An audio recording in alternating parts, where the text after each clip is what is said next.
Page number 8 है, शुरू कर रहे हैं। तो ये पशुपति की मोहर बहुत चर्चा में रही, एक बार दिखा देंगे हम आपको। प्राचीन भारत का इतिहास, पृष्ठ संख्या 8। सुमेरिया सभ्यता के लोग विश्व के प्रथम लिपि आविष्कर्ता थे। सुमेरिया प्राचीनतम लिपि है, बस ये रट लीजिए आप इसे। और जो एज़टेक वेज़टेक माया वाया सभ्यता है उनका मैं आपको करा दूंगा, एक ट्रिक उनकी भी बनाई, ये माया, वो माया भाई भी हैं, वो करा दूंगा आपको। सिंधु घाटी सभ्यता में पाई गई मोहर पर पुरुष देवता चित्रित हैं। वह एक योगी की ध्यान मुद्रा में एक टांग पर दूसरी टांग डाले पद्मासन में बैठे हैं। उसके चारों ओर हाथी, बाघ, गेंडा और भैंसा है तथा पैर के पास 2 हिरन है। पशुपति वाली मोहर की बात हो रही है। ये जानबूझ के मैंने बनाया है, ये डाटा मैं जानबूझ के लिख रहा हूँ। पशुपतिनाथ की मोहर बहुत चर्चा में है। मुझे लगता है कि अगर यूपीएससी आप दे रहे हैं अब की बार, इसके भी 2-3 प्रश्न अगर यहाँ से प्रश्न लेगा तो उठाएगा इसे। देखिए मैंने कहा था ना, टांग के ऊपर टांग रखी हुई है, पद्मासन वाली मुद्रा में है। ये एक मुकुट टाइप का भी है ऐसे। अच्छा थोड़ी धुंधली दिखाई दे रही होगी, कोई बात नहीं है। ये जानवर भी हैं इनके चारों ओर। अब ये जानवर कौन कौन से हैं? हाथी, बाघ, गेंडा और भैंसा, प्लस हिरन भी हैं। पशुपति की मोहर की बात हो रही है। काकू बेटा झेलपूरा, वैदिक काल की कुछ नदियां हैं। इससे अभी कुछ पॉइंट और भी रह गए हैं सिंधु घाटी सभ्यता के।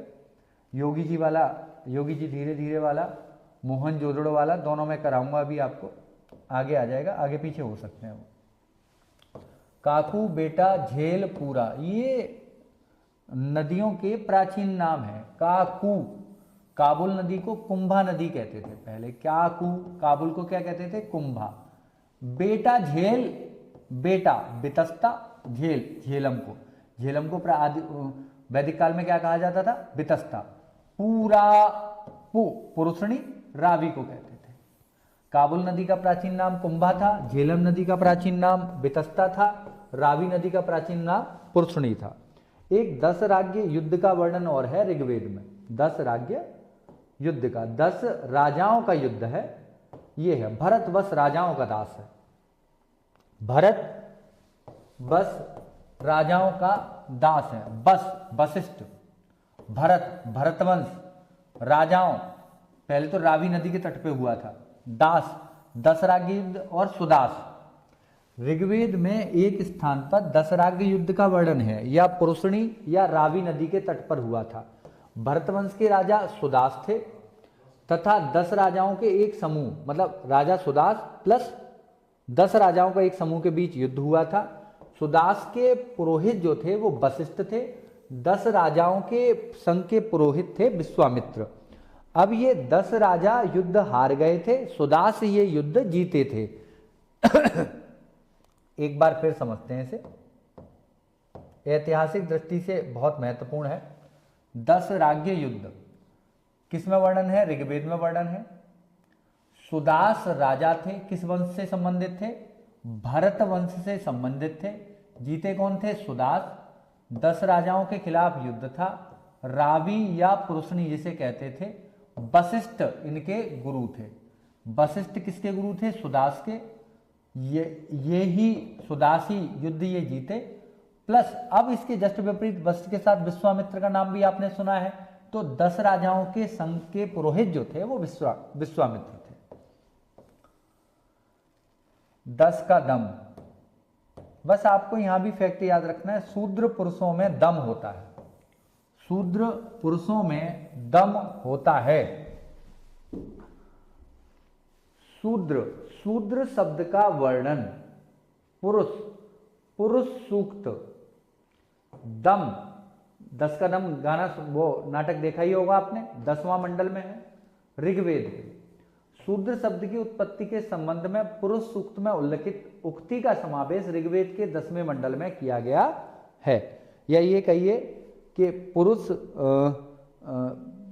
या महापुरुष, या आप कहिए उसे, उसको जो भागों में बांटा है, और जो पुरुष सूक्त का वर्णन है या शूद्र का सर्वप्रथम वर्णन है तो वो ऋग्वेद में मिलता है और ऋग्वेद के 10वें मंडल में मिलता है।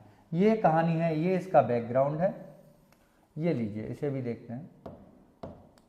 पुनर्जन्म की शपथ लो, पुनर्जन्म की शपथ लो। पुनर्जन्म का पहली बार वर्णन शपथ शतपथ ब्राह्मण में मिलता है। देखिए एक और है कि आर्य कहाँ से आए थे, इस पे तो बहुत ही एनालिसिस चल रहा है, लेकिन अभी शोध जारी है और अभी हाल फिलहाल में एक रिपोर्ट आई है कि आर्य कहीं बाहर से आए ही नहीं थे। तो लेकिन अब पेपर की दृष्टि से पढ़ना है तो तुम दया करो, तुम तिब्बत से आए थे, ये बात कहते थे दयानंद सरस्वती। दयानंद सरस्वती के अनुसार आर्य तिब्बत से आए थे। बालक को ध्रुव दिखा दो, ध्रुव तारा उत्तर में देखते हैं हम लोग, छोटे बालकों को दिखाते भी हैं। बालक बाल गंगाधर तिलक कहते थे कि ध्रुव, ये लोग उत्तरी ध्रुव से आए थे। अब प्रश्न नहीं आएगा इनका। बच्चा रूस गया है, बच्चा रूस गया है, बच्चा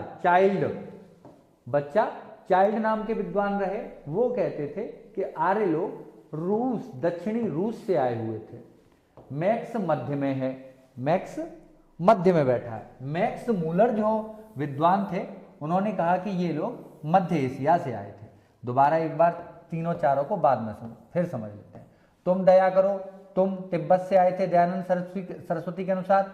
बालक को ध्रुव दिखा दो, बाल गंगाधर तिलक के अनुसार कहां से आए थे, उत्तरी ध्रुव से आए थे। और बच्चा रूस गया है, चाइल्ड के अनुसार कहां से आए थे, रसिया से आए थे, दक्षिणी रूस से। मैक्स मध्य में है तो मैक्स मूलर के अनुसार मध्य एशिया के निवासी थे। आगे का अगली वीडियो में देखेंगे। Have a nice day, bye. ये टॉपिक है, हाँ आयुर्वेद ऋग्वेद आ गए हैं।